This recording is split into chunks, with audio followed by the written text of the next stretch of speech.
In what has been described by government apparatchiks as a groundbreaking move, the Ghanaian government inked the historic lithium mining lease with Australia's Atlantic Lithium. Amidst the fanfare from Minister Abu Jinapor, he touted this lease agreement as an unprecedented one, highlighting the robust fiscal terms and promises of local refining. But his claims were dismissed first by the IEA, then other dissenting voices, led by Bryce Simmons of Imani, joined the fray, arguing that the fiscal package falls short historically, lacks concrete refinery plans, and also, has hastily rewarded some inexperienced junior miner. The ministry caught a Hail Mary when experts like Fu Chikata and Kofi Ansan threw their heavyweights behind the deal with a few suggestions for improvement. Ahead of the parliamentary scrutiny expected on this deal, tonight we will drill down to the details and ask an expert in the area and the former Minister for Lands and Natural Resources whether or not this is really an outstanding deal. Joining me tonight in this conversation is Daniel McConvey. He's a seasoned professional with some 35 years of extensive experience in the mining sector. As the founder and managing member of the investment manager, he actually served as an independent mining analyst and also a primary investor. McConvey's expertise has been honed through visits to over 150 mines and projects across the world. Notably, he was recognized as the best on the street for precious metals stock picking by the Wall Street Journal in both 1995 and 1999. McConvey's illustrious career includes a significant tenure at Goldman Sachs, where he held a position as senior precious metals equity research analyst from 1997 to 2002. Prior to that, though, he contributed his analytical skills at the Lehman Brothers as a gold mining analyst from 1994 to 1997. His journey in the mining industry began somewhere back in 1987 when he joined Barrick Gold Corp, initially as assistant controller, going through the ranks and becoming someone of operations controller before departing in 1994. We are privileged to be joined by you, Mr. Convey. Hi. Also joining us in this conversation is the former Lands and Natural Resources Minister, lawyer Inusa Fuseni. Let me start with you, Dan. You have perused the lease. What are your initial thoughts on it, especially against the backdrop that has been touted as Ghana's perhaps all-time best and one of the best on the continent, if not the whole world? Yeah, thanks, Raymond. Thanks for having me. I've learned a lot in the last day or so, just in terms of what the media is talking about and the heated debate that's going on down there. I first want to say that I have no vested interest. I have my investments in Ghana are minimal. Atlantic Lithium is one that I've looked at and is something I would consider, but I have no investment in it. In terms of your question, the answer is it is the most generous to the government royalty and ownership structure I've seen that I can recall. And I'm not a Ghanaian expert, but I've been around a long time. I've never seen a royalty this heavy, 10%, and carried interest of 13%, at least not in Ghana. I think a lot of people aren't going to like what I'm going to have to say, but everyone's looking at critical minerals as the golden goose. And people are making money out of it. Of course, the market's been really high. It's come down recently. I don't look at it that way. I think in 10 years' time, lithium is going to be like sand. Okay, there's going to be margin, but not a lot. Right now, there's a lot of it in the world. It's just going to be a matter of time before we can get this into production. And for the next 5 or 6 years, it could be tight. That said, lithium prices have fallen this year big time, and they're back down to levels that have some people concerned. Last week, I was at a critical minerals day the Canadian government is hosting here in New York. And a lot of people at the conference were worried that prices now are so low that some products would be deferred. So taxing and putting heavy royalties on something right now, I think, is the wrong move. So answer your question, it's great if it comes, but I think it's going to inhibit investments in Ghana. Investments. No, it's an interesting point, and it's a point I'm seeking to explore with you first. Why do you think the 10% royalty that is being offered in this lease is too generous? 10% probably won't be painful if prices were really high. But to have a flat 10%, and even at current prices, if the producer is going to get current spot prices, I think it would be very heavy. Gold royalties are 4 or 5%. Australia is, I don't know, 3 or 4%. Argentina is 3 or 4%. And what am I missing? Canada is probably lower too. So the royalty structure that you're charging or proposed to charge is double what other countries are charging. And, is this 10% of revenue is a big number? I've seen a lot of royalties, private royalties, where a 10% royalty has put companies underwater. Is this a good or bad thing, having 10% royalty? Short answer is I think it's a bad thing. I think if you want to have a high royalty, it should be incremental and go from a low base, something like 3 or 4% when prices are low, to maybe 10% with really high prices. When you say it's a bad thing, is it bad for Ghana or bad for the investor? It's bad for both, because you want to get investors here. You want to see your industry build up, and you don't want that to happen 6 years down the road when everyone else is. Brazil and other countries have got into the game and are making all kinds of money and making tax revenue out of it. You don't want to be delayed because people are slow to invest or because of red tape. So you want the industry here and you want it now. So you want that investment, and by discouraging it, demotivating it, you're going to hurt yourself. So those who say that Ghana really, of course, we know that that's not the only kind of a lease agreement or the only term in this lease agreement. There are those who have moved it beyond the ordinary talks and talked about why they carried interest and other things, for example. You also talk about the levy and the corporate tax rates of 35% and all becoming way too beneficial for the Ghanaian government.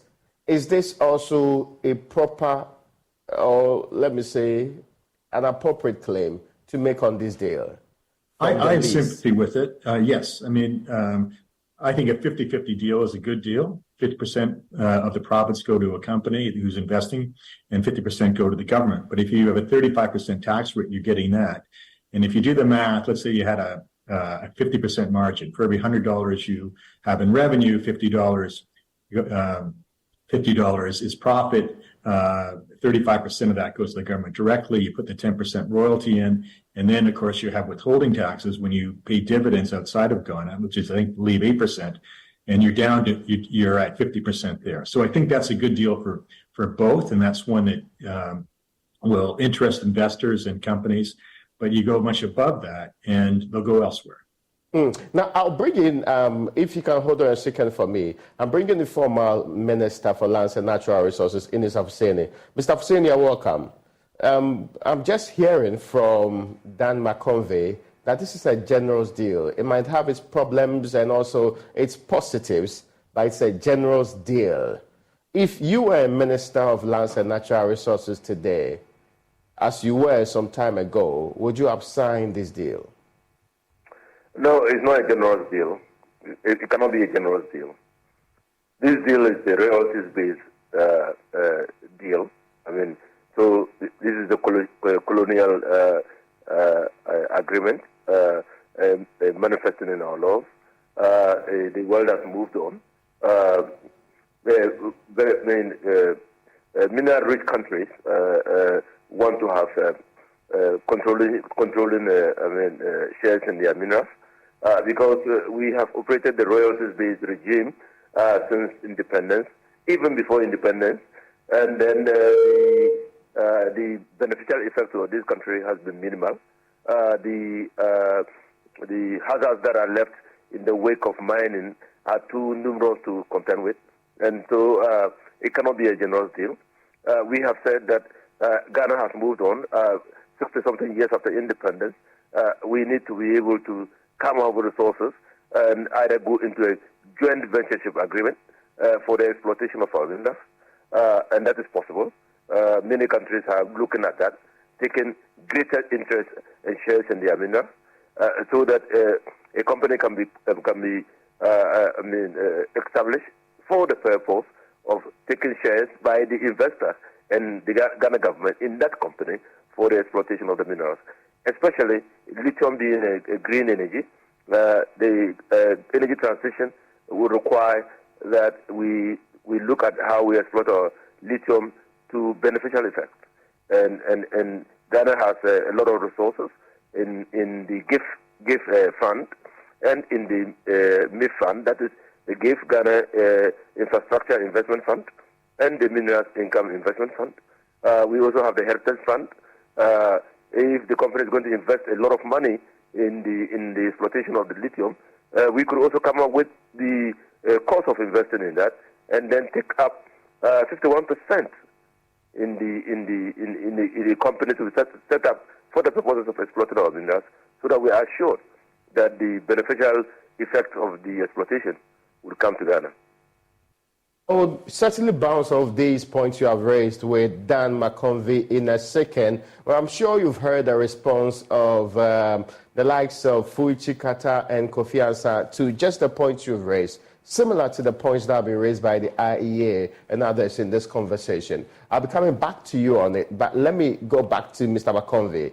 The former minister disagrees with you on the generous nature, as you put it, of these terms. He believes that it looks more colonial than a modern approach to any form of engagement, especially when we know the source of these minerals. I heard you say early on that what we have on our hands, which is what they call it, lithium, is like to be something close to sand in, let's say, a decade from now. Yeah. Yes, there's tons of lithium in this world. There's lots of it in Brazil. That's mineable and processable with the current technology.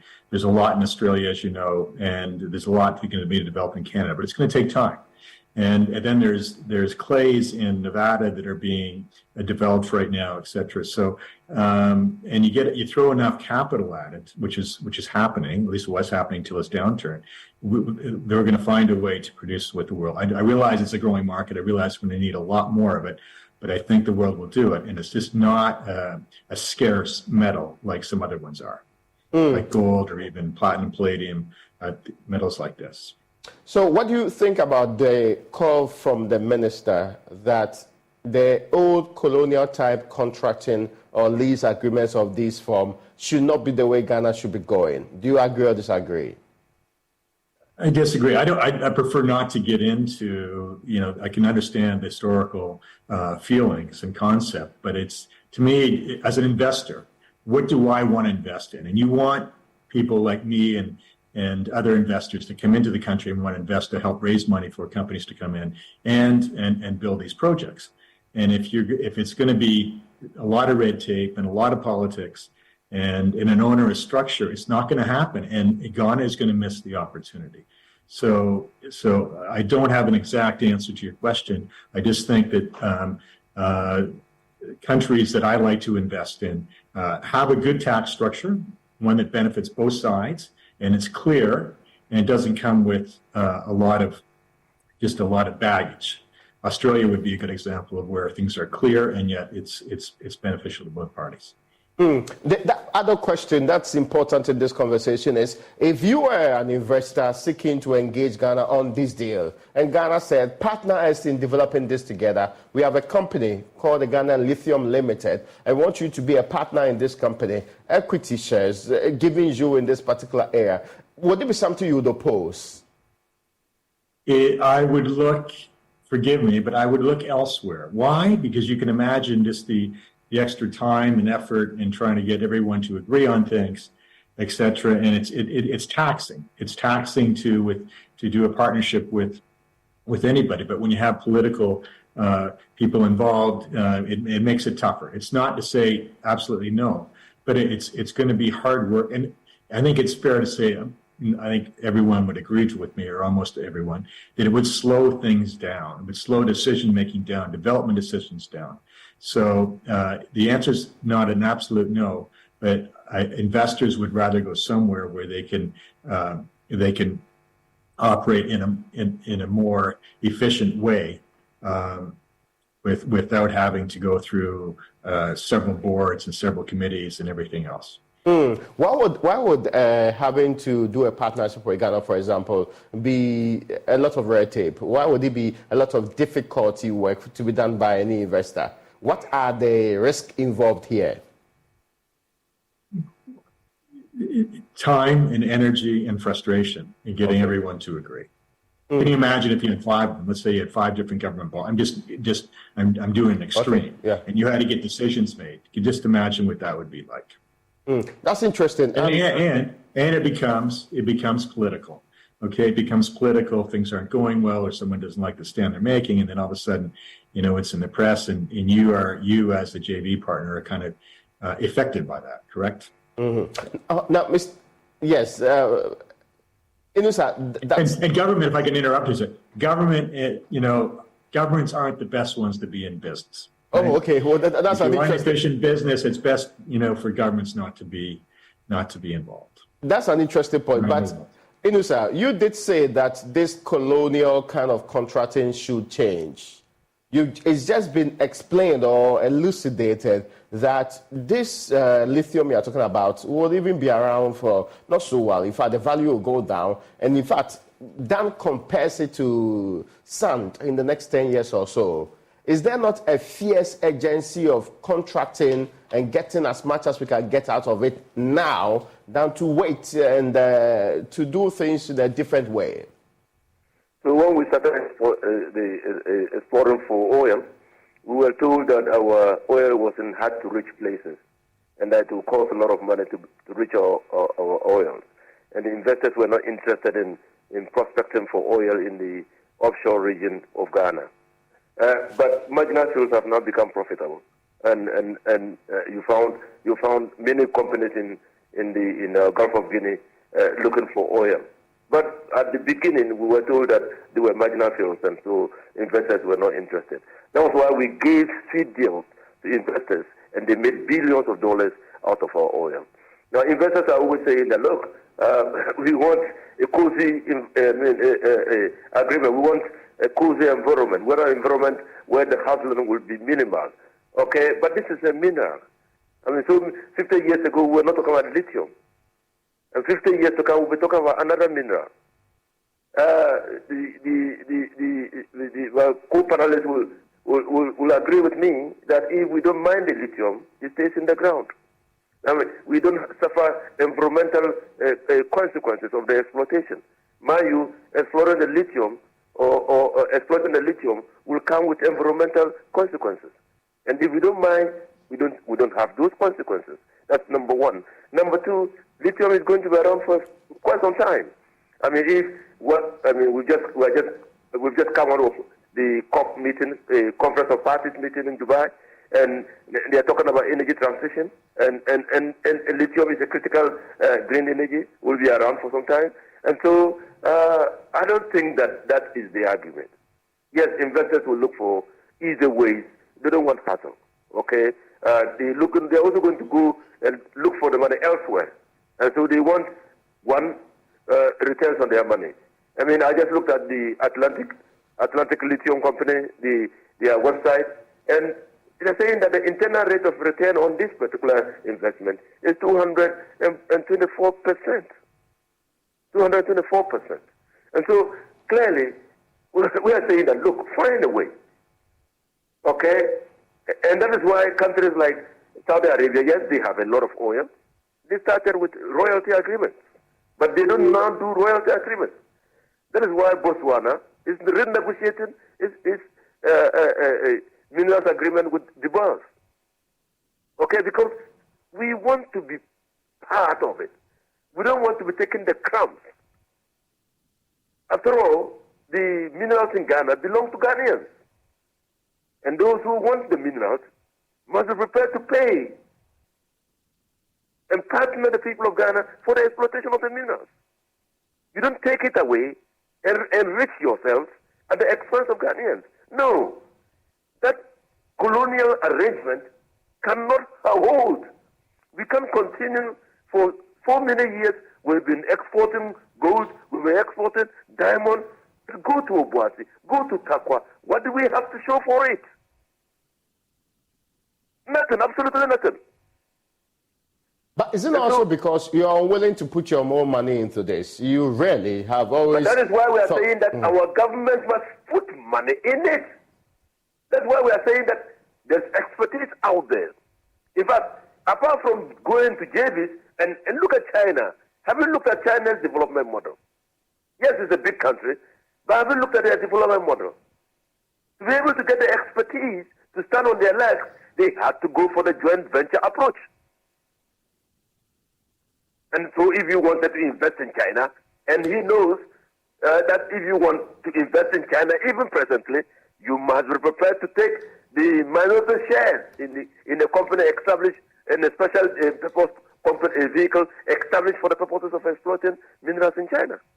But is it not obvious that we need the investors? Is it not obvious that we have always positioned ourselves as needing investments? The institution GIPC is roaming all over the world looking for investors. Recently, the lance minister and other mining firms in the Republic of Ghana, they traveled across the length and breadth of the world in their quest to get investors on board. Is that always our approach? So we travel around the world to get investors. We get the investors, and we get peanuts.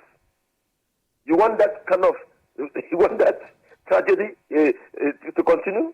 That we go look for investors, then we ship away our minerals and petroleum to them. But do you have contrary evidence that suggests that if we leave this mineral or element in the soil or untapped or unmined as we find it today, if we leave it, it will be better off to do it a couple of years to come under a very different arrangement, or we are going to lose out on this competitive edge altogether? Do you have contrary evidence to suggest otherwise? The lithium has been where it has been since the creation of the universe. It has been where it has been. If we don't mine it for the next 50 years, it will be where it will be. But it depends on value of the mineral, right? We know that sometimes minerals become less useful. For example, the debate over fossil fuels today is making it a bit of a problematic one for people to put their money into it. You know truly that there are times minerals are at their peak and all of that. I'm asking whether you have any evidence suggests that when we decide to defer this to the future, it will be as useful to our economy, to our process, and will not be more like a waste of our resource. The evidence I have got, which I'm sharing with you, is that there are environmental consequences for any exploitation. I mean, any exploitation of minerals in Ghana has environmental consequences. Okay? Now, so one, if we don't exploit the minerals, we are not visited with the environmental consequences. Okay? So that's the first thing. So if we want sustainable, living, okay, clean living, okay, we can decide not to mine our minerals, and other countries have done that. They just simply don't want anybody to disturb the environment. Okay, they are prepared to live within their circumstances. So that's the first thing. The second thing is that the minerals, if we don't mine them, if we don't exploit them today, they will continue to be in the ground. And future generations might have this capacity. Mind you, in anything that we are doing, we must be mindful of intergenerational equity. That we don't mine. So are we saying that we want to mine all the minerals so that future generations will have nothing to mine and squander all the resources? So future generations will have no resources. Is that the development trajectory we are pursuing? I'm saying that there are better ways to get value out of the lithium. Yes, and I'll be coming back to you to explore these better ways to get value out of the lithium. But let me bring Dan into this conversation. If you just join us on that front tonight, we are taking our time going through this controversial lithium deal and whether or not it is the best deal, the best time, and the best times that we ought to be having, despite the current debates and very heated, very intellectual engagements going on about this. Now, Dan, one of the things that the civil societies have demanded in the Republic of Ghana, and some of the recommendations they have put forward, include changing the flat royalties provision in the agreement to a flat plus variable royalty, where the 10% floor rate in the agreement is buffered by an extra incremental royal layer once the operational margin crosses a certain threshold. In short, the more profitable the operation becomes, the more Ghana must earn. Is that a reasonable expectation? Short answer is yes. If I could just backtrack a little bit, when I say a lot of critical some of the critical metals, and I think lithium is going to be well supplied in 10 years. And I call it like sand. Sand is an extreme example. Okay. I do that to make the point across. And there is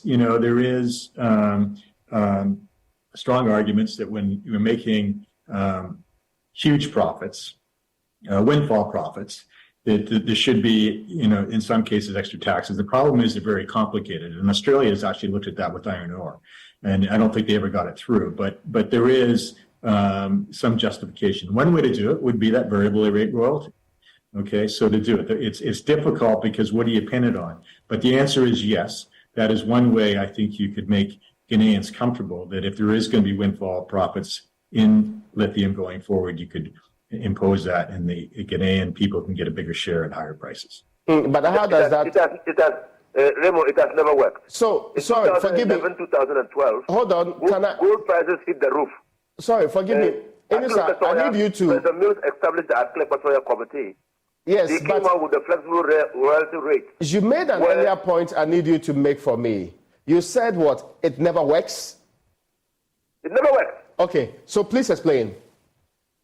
In 2011, 2012, gold prices hit the roof, and companies working in Ghana were getting supernatural profits, abnormal profits. And so the Equatorial Committee was established to look at that. They looked at that, came out with recommendations of the flexible royalty rate, where the royalty payments will be tied to the profits that are made by the company. The companies never get profits. They never declared. They padded their operational cost. Okay, that's interesting. That's an operational, real difficulty to surmount there.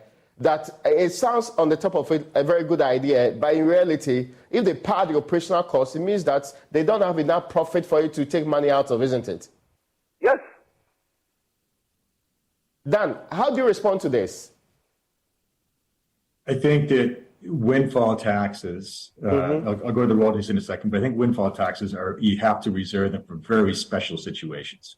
Okay. And in the meantime, they'll pay the normal royalty rate and the 35% rate. I don't know what happened with gold. I didn't realize that there's something there, but there is going to be parts of the cycle where the companies are going to make a lot more. If it's a special situation, if critical minerals are going to stay high for 5 years, I can see the justification for escalating taxes and royalties, but it's tough to do. My response would be, let these guys make money. Most in a normal cycle. Yes, there's going to be times when it's really high. A lot of them are losing money when prices are low. So, and mining is a very capital-intensive business. So the returns. And I've just started to look at this, looking at Newmont, Goldfields, and AngloGold's history in Ghana the last 10 years. I think you would be, and I'm expecting not to be extremely surprised with high profits. It's a long-term business, and when they're making a lot of money, you get 35% plus the royalties, and I think that's a fair share and encourages more investment. Inusa, do you get the point? No, I get the point. These are the arguments the investor will always raise. These are the arguments the company will always raise. But you see, this is going to be the first lithium agreement. Now, we had a situation like that with gold, where because of this agreement, and there are many other lithium deposits scattered around the country. Now, if this agreement stands, you might not be able to engage any other investor on a different agreement. So it will be a race to the bottom. Let me give you a clear example. When we engaged Newmont's terms were especially malleable. They were better than the terms AngloGold had. So what did AngloGold do? They petitioned and said, look, we are all, this investment in exploitation of minerals is capital intensive. Now, you've given Newmont a better deal. we are also entitled to that deal, even though we had an existing agreement with them. Because you can't treat two companies equally circumstanced differently. So the danger is that if we allow this agreement to stand, we've locked ourselves in for all the lithium deposits that we will have.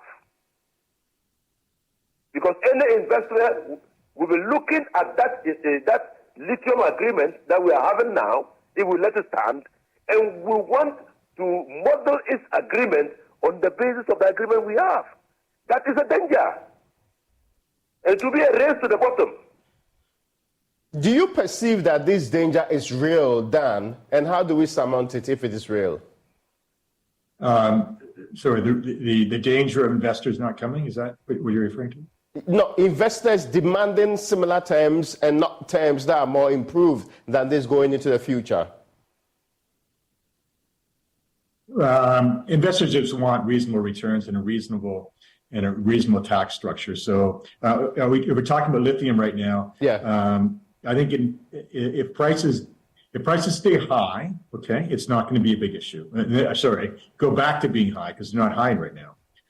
It won't be a big issue. But ultimately, the way these cycles work, it'll come down more towards the cost structure. And when it comes down, when prices fall to the cost structure of the industry across the world, yes, they will be investors in the companies will be asking for relief from those royalty rates. And I'm asking the question, so Ghana is worried about if we do not push for better terms under this particular deal, we may be locking ourselves into subsequent engagements of people demanding similar terms like this one. I want to go back to one of my opening statements. I think if this wasn't lithium, and maybe the honorable former minister can, if this wasn't lithium and this wasn't a hot topic and it wasn't in the news every day the last 2 years, I don't think this would be happening. Okay, if this was bauxite or something else, but because it's critical minerals and because everyone's talking about all the money that everyone's making, everyone wants a slice of the pie. And we feel like we're not getting a fair deal unless we get something really great. And I think it's a huge mistake. I think that lithium will turn into a normal metal like iron ore and everything else in a few years. And in the meantime, by bringing all this noise, et cetera, I think it's going to hurt the amount of industry in the lithium business that Ghana is going to get. Sorry, I may have not answered your question. Can you repeat your question, please? No, I'm asking if the fears about not having future investors having a better deal for Ghana when it comes to future investments, as in this is our first lithium engagement. The thinking is that if we don't push hard enough for Ghana to get the very best of deals going into the future, this will be the model for other deals, which will make it difficult for Ghana to push for better terms in subsequent years, since we have other deposits and other reserves that we will be seeking to explore going into the future. Okay. I think you pushed pretty hard and you're at a pretty good base, especially on the 10% flat royalty base. I think that's the 13% carried interest is not huge. I've seen bigger in different countries, not in Ghana, but you're at a high base. I would not go any higher. That's interesting. Now, I want to bring this point also into it. There is the other suggestion that was made that we should add a creative option, or options, if you like, to the equity provisions for the state, such that once the economics of the project attain a certain trajectory, the state would have the right to exercise convertible securities and increase its ownership. If I can summarize that, after the investor recoups their investment and make a good return, Ghana deserves additional say in the local company producing the lithium, that's Barari DV, plus higher dividends. Is this something you agree to, if you're on the other side? Don't forget to ask me about processing later, because I have another view on that. Okay, all right. Yeah. No, I mean, I'm an accountant by training and an investor also, obviously, and you start looking at these different layers and different complexities, and it just, why go there if you can go somewhere else? Okay, so, I understand the motivation to get everyone participating. I agree with listing of shares on a Ghanaian exchange to give people exposure, but bringing in these convertible securities and everything else, investors, you've got to work through how this all works, et cetera. It just is a further deterrent because the complication turns them away. Edison, what do you think? Well, any investor would have done his model and will look at the lifespan of the mine and then the activity and how much it will generate from that activity. And so to negotiate midstream for securities to be converted and all those things, that can pose a problem. I mean, that introduces some uncertainty in the arrangement. You need to lock everything in at the beginning. Okay? In dealing with minerals, it's important that that's why we have the fiscal regime. So you lock it in, and everybody knows that this is the regime that will regulate the exploitation of that particular mineral. Now, if you allow for flexibility in the regime, it can be abused. If you want to introduce it in the middle of the operations, it will be resisted. You understand? And then when it is resisted, it might have consequences, dire consequences on the state. I mean, the investor can then go to arbitration and say that this is constructive expropriation, and then you have to pay. You have to pay. So there are dangers. There are serious dangers.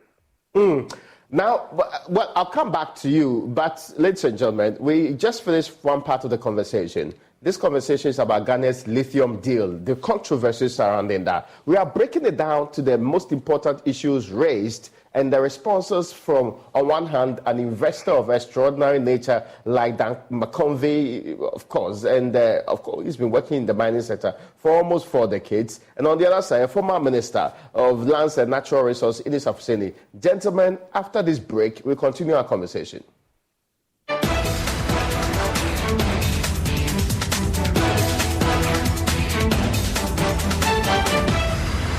From the days of Kwame Nkrumah's relentless fight for freedom, Ghana's journey has been nothing short of remarkable. It's a land where resilience and hope run deep. Through the years, Ghanaian leaders have risen with bold initiatives, becoming a beacon of hope for Africa and its citizens. It's a story of nation building, from the ashes of colonialism to the soaring heights of sovereignty. Fear has given way to optimism. Ghana has not only become an example to its neighbors, but a symbol of peace, growth, independence, and innovation. And now, we script a new era.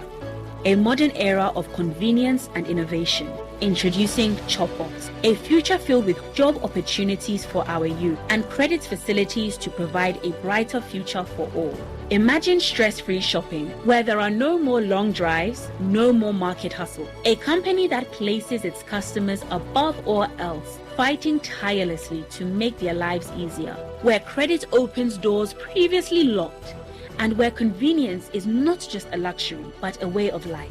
This is the journey of Ghana, a journey marked by resilience and the relentless pursuit of progress. Chopbox is our new era change from the old to the new. Chopbox, a convenient service.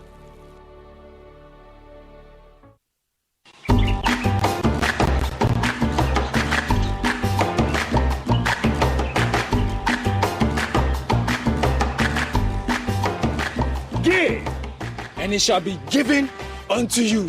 A good measure, pressed down, shaking together and running over, will be poured into your lap. For the measure you use, it shall be measured unto you. Luke 6:38. Thou shalt not beat around the bush. If it's fruit salad you want, ask, and it shall be given to you. Life is sweeter when you give from the heart. Frutally, the all-natural fruit juice. This advert is... Every day, people have money emergencies. I need my school fees. Emergency. Mommy, chop money emergency. Emergency. Catch it. Have your rent emergency. Now, there's a new emergency number in town. More money, challenge and enjoyment. At the top life we got. Dial star 770 hash for all your money emergencies and chop life. Dial star 770 hash for money emergencies and get easy and quick access to your money, loans, and other banking needs. EcoBank, the Pan-African Bank.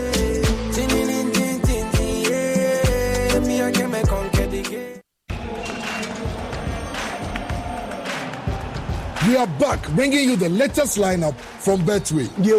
Betway starts strong with their front two, with Free Play Friday and Swipe Bet. In the middle, you've got all the control with Cash Out and Build a Bet. Plus, with Win Boost, you can boost your sports bets. At the back, they have Smart Picks and the partial daily jackpot. You always get way more with Betway. This offer has been vetted and approved by the Gaming Commission of Ghana. Bet responsibly. No under 18. Terms and conditions apply. Betway.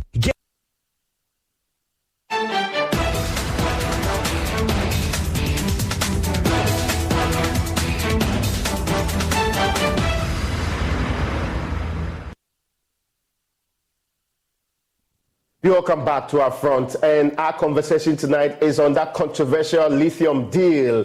Joining us in this conversation is a man with over 35 years of experience in mining investment, Dan McConvey. He joins us in the conversation. Also joining us is a former minister who was in charge of the Lands and Natural Resources Ministry, Inusa Fuseni, and we'll be having the conversation just right now. Inusa, before I continue with the conversation, the NDC has issued an official position on this matter, and it reads NDC's position on the Ghana-Barari DV lithium deal. The crux of the matter is that we are of the firm opinion that it's about time the existing colonial model of mining lease concession agreements was reviewed.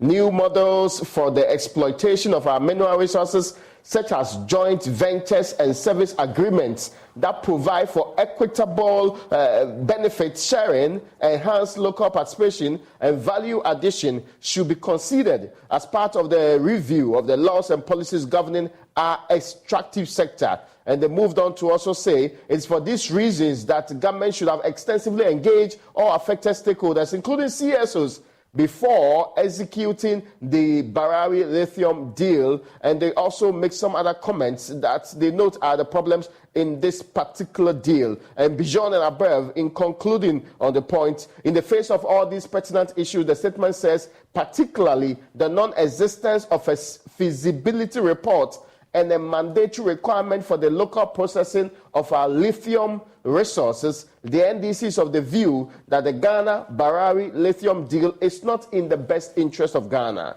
Thus, the ratification of the mining lease agreement executed by the Akufo-Addo Bawumia government should not even arise at this stage. It is their considered position that Parliament should not consider the ratification of the lease agreement until all the pertinent issues are satisfactorily addressed in the best interest of Ghanaians. And I'm so convinced that this was a similar thing you were trying to espouse early on in this Afuseni. Service agreement, joint ventures. And I'm happy that my position synchronizes with that of the NDC because this appears to be the movement, the new direction that, look, resource-rich countries must benefit from their resources, and the colonial-type agreements have not assured resource-rich countries of any benefit. And Ghana is replete with history, the history of resources being taken away, shipped away from this country, and leaving us in poverty. I mean, I just 2 years ago, I watched the Brad Pitt documentary on the petroleum, and billions of dollars was being made on our petroleum when a trickle was coming to Ghana. So yes, let me, forgive me, ask you to hold the fort for a second, and I definitely have to bring in the Director of Communications of the NDC who issued these statements. Sabi Jamfi, I'm grateful for your time this evening. You're welcome. Now, you have outlined some of the issues you think ought to be dealt with before we proceed, or there's any form of attempt to ratify this particular deal. I've just been on a conversation with a mining expert who's saying Ghana should rarely be taking advantage of this now, and the deals that we have on our table today is a bit generous. How does the NDC come to a different conclusion on this? You're saying the expert you're speaking to says what? That the deal is good? Yes, it's generous to the Republic of Ghana. Generous? Well, we disagree. We don't think that the lease agreement that has been signed between the government of Ghana and Barari DV is in the interest of the people of Ghana. And we've raised certain fundamental issues which we think this particular deal doesn't address. We've also raised specific issues with the terms of the lease. And I think that any discerning mind, any objective mind, evaluating and analyzing these issues will come to the conclusion that this deal is not in the best interest of Ghanaians. On the fundamental issues we have raised, look, we're saying that there cannot be any dispute about the fact that mining has not benefited Ghana. You just have to take a look at mining communities in Ghana and compare that their state, to mining communities elsewhere. Just compare Takwa to Johannesburg, and you will appreciate the point we are making. The mining has not benefited this country. Hence, there is a need for the country to urgently review its mining laws and policies, and that is why our flag bearer, former President John Dramani Mahama, has committed to a review of the laws governing our extractive industry when given the opportunity in 2024. And we're saying that until that is done, it would not make sense for the country to continue the exploitation of its mineral resources, particularly green minerals, which is the focus of the world now, the new world order. It would not make sense for the government to give out its mineral resources under the existing mining laws and policies, which have not benefited us, over the years. And we are going further to say that it is important for us to have a reviewed mining regime that strengthens and resources critical institutions like the Geological Survey Department to engage in reconnaissance, prospecting, and to gather reliable geological data that can enhance Ghana's bargaining power in such deals. These are fundamental issues that we have broadly raised. We are saying that because of these critical issues, government ought to have extensively engaged affected local communities and key stakeholders in our extractive industry relative to the exploitation of our green minerals. We've made mistakes with our traditional minerals like gold, bauxite, and so on. We have the new gold, the new diamond, which is lithium. We have these green minerals, which is being sought after by the world because of the new world order. And we cannot afford to make the same mistakes. We cannot afford to give out these green minerals, to multinational companies based on the same laws, the very laws which have not benefited us, but have impoverished us over the years. These are the fundamental issues we have. On the specific terms of the agreement, Raymond, we've raised issues. Look, you heard government officials say that this agreement is the best agreement ever in the history of this country, because under this agreement, raw lithium will not be exported out of this country. And we have demonstrated by citing specific provisions of the lease, specifically paragraph 1, A, B, C, and D of Schedule 2 of the mining lease agreement, which shows clearly that it is very possible that raw lithium will be exported out of this country. Because if you look at the requirements for the establishment of a local processing plant in Ghana, it is very permissive. It's not mandatory at all. It is conditioned or contingent on the conduct of a scoping study to determine the economic viability of the local processing of lithium. And the said provisions envisage a situation where the company may be unable to even set up a local processing plant for the processing of our lithium. You understand? So if government tells you that under this deal, we will not be exporting raw lithium, they are lying to you. They think that Ghanaians will not read the express provisions of the agreement. If you go and read, you will see that there is nothing in the agreement which mandatorily enjoins Barari DV or their parent company, Atlantic Lithium, to establish a local processing plant in Ghana. This is very, very important. And I'm grateful to you for your time this evening. He's the National Communications Officer of the NDC. I think we should be wrapping up our conversation, but let me go back to Raymond, can I comment on the process? Dan, you are the one I'm coming to on the latest development. They say a better option will be, let's say, a joint venture or a service agreement of a sort. Well, if I can come into processing, okay, and you're not going to like this, don't do it now, okay? It's not easy. The Australians are trying to do it. They're struggling. We don't have anything in North America that are doing it yet. It'll come over time. In the meantime, if you try to get a processing plant now, it's going to be likely a disaster. 5 years down the road, when Western companies have got the technology flattened out, great. But all you're going to do is destroy investment capital in trying to get this done at this stage. Make the money on the mining. That's where the money is. On the process side, the Chinese are doing this for very well, and there's not a lot of money in that processing. So I would really advocate delay any mandate to get the processing. It's the wrong time.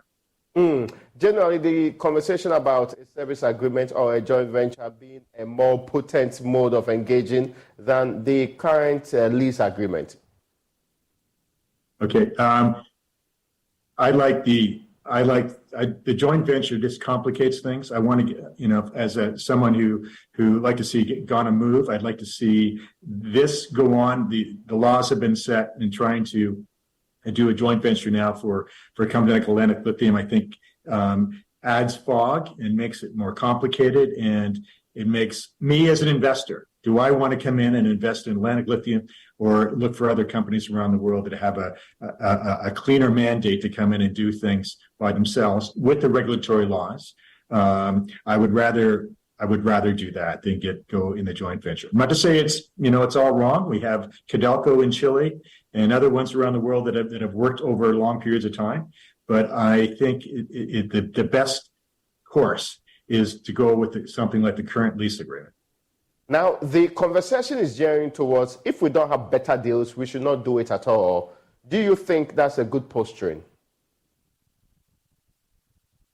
Sorry, if we don't have better deals, we should not do it at all. If all of the issues are not resolved, Ghana should not go into this agreement and Parliament should not ratify it.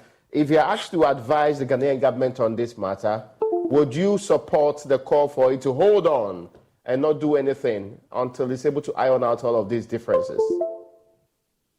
Well, if Parliament ratifies this, and again, I think the agreement's generous, especially on the royalties to the Ghanaian government, and they can get started. I would go down that course. If it's going to be debated on and changed over time, then maybe yes. But my worry, Raymond, is that there's going to be a debate on this for the next number of years until the price really falls. When the price really falls, and then it's not on the radar screen, and then it won't be a debate in Parliament, it won't be in the media, and then the laws will change. But because of the sexy nature of battery critical minerals right now, it's become this issue.